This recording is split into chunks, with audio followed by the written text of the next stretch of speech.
Rhythm of War.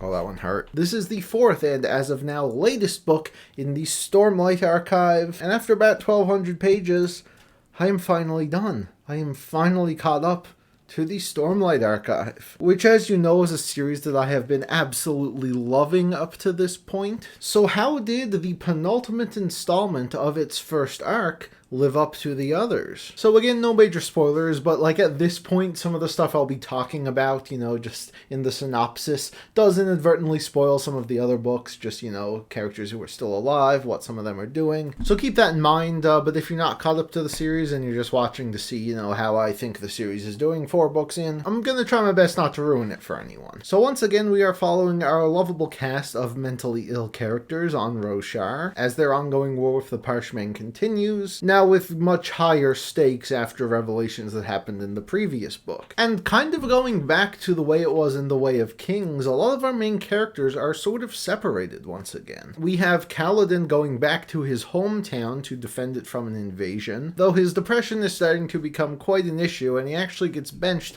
by Dalinar, so he spends most of his time back at Urithiru, their main base. Dalinar, accompanied by Yasna, also leave to go do some more war stuff elsewhere, and we have Shallan and her many personalities, who has been attempting to infiltrate the Ghostbloods, figure out what's going on with them, all the while her and Adolin are tasked with entering Shadesmar, the realm of the Spren, to try to negotiate them and get some more bonds with humans going so they can get an edge on the war. A war that starts to take quite a turn back at Urithiru. Of course, Kaladin is there, laying low, doing a bit of surgeries with his dad. Let's just say the other side has a few tricks up their sleeves, and his retirement may be short-lived. Now, as with the previous 3 books, we do get a character who is the main focus of the story, and we get their full backstory. And this time around, that honor goes to Venli, who is one of the Parshendi, who over the last 2 books we've been, seeing glimpses of, but never really as a full main character. So this is the first time she is taking a large portion of the spotlight. Another character whose role feels significantly increased is Navani, of course Dalinar's wife. Now, when I first realized this stuff about this book,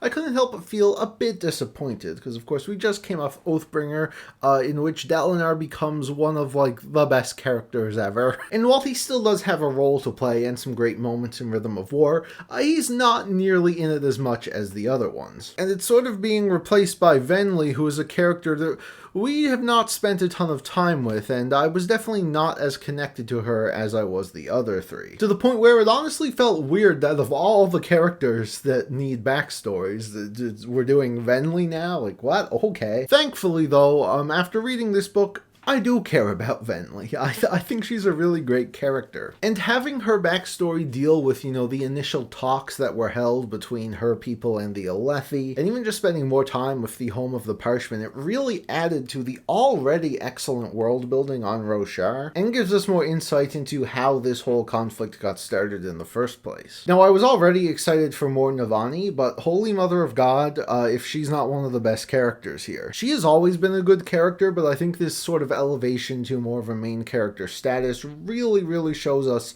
what she can do. She is often overshadowed by Dalinar or Yasna, so putting her in this situation here, getting to see, what she's good at, was really excellent stuff, and it led to some of the more fascinating moments of Rhythm of War. Kaladin, of course, continues to be a great character, again with the story focusing a lot on his mental health, but instead of him just moping around all the time, we actually start to see him pose a very interesting question here.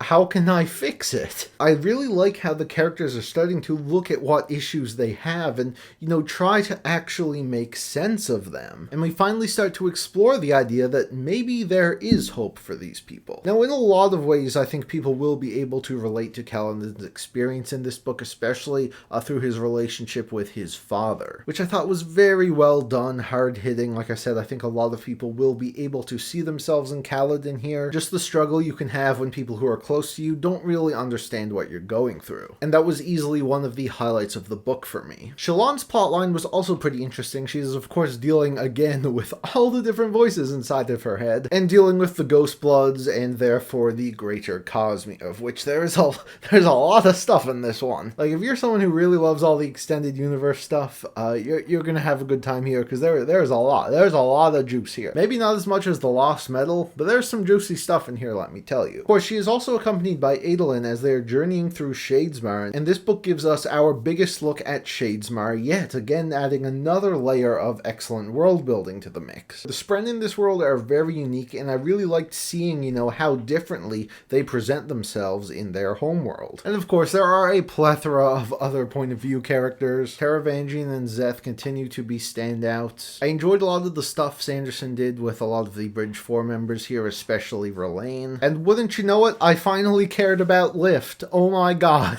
He's been trying so hard to get me to care about her up to this point. And I always just saw her as this little annoying snot-nosed brat. And while she still kind of is that, this book easily has Lift at her best. And I'm really invested in her story now. I can't wait to see what happens moving forward with her. So yeah, this book is a lot. We are given so much with these characters and so many different plot lines. And it just continues to move us forward to that end goal of this first arc. As always, we have a ton of great action, a lot of politics, world building, and it goes without saying, the twists, the turns in the plot, the things Sanderson is so good at doing. Pretty much everything you've come to expect from the Stormlight Archive is here and is all in top form. However, while I am overwhelmingly positive about this book, I'm not as overwhelmingly positive as the first three, mainly for one reason. I think we've finally gotten that to the point, and I know some people have been saying this since Oathbringer, but I don't know if this actually needed to be 1,200 pages. Yes, even though so much is happening in this book, and yes, it should definitely be extremely long, there are still moments that feel like we're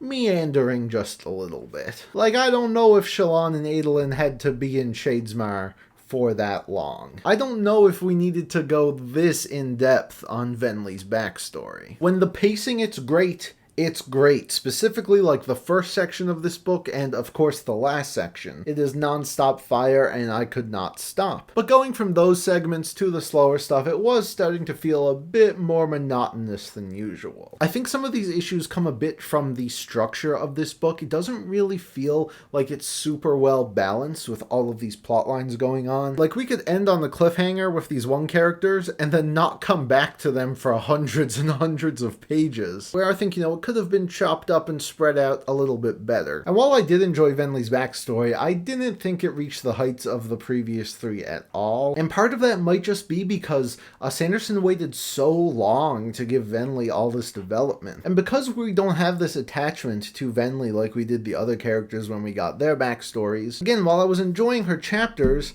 I was much more invested in what was happening in the present day. So whenever we would get into a long Venli stretch, I was like, alright, bring it on, I guess. Again, Sanderson is still so good filling this world with life, creating interesting characters, that I was never truly bored while reading Rhythm of War. But this is definitely the first Stormlight book that I had a few issues with. And while technically I would call it the weakest one, I don't really like to use words like that when describing a book like this, because while I did have some issues, again, still overwhelmingly positive on it. Because when the book picks up, my god does it. And of course, this ending was another absolute knockout home run. In fact, this book might have my favorite ending of the entire series so far. It completely caught me off guard, absolutely did not go in the way I was expecting, and set the stage for what I think might be Sanderson's best book ever, Wind and Truth. So overall, Rhythm of War was another excellent addition to this series, and while I think it could have been a lot tighter in certain areas, that really didn't hinder my enjoyment all that much, and I think if you've been loving the series up to this point, you'll probably love this one too. Now, normally I would add a spoiler section here, but I actually think I would rather do a full Stormlight video where we can really get into all of the details, of course stuff that happened in Rhythm of War, but more importantly, speculation I have for Wind and Truth. So you'll get to hear my thoughts on those things in the near future, but for now, yeah, you might have noticed something's a bit different here. I say it's time for a collection video. I'll see you then.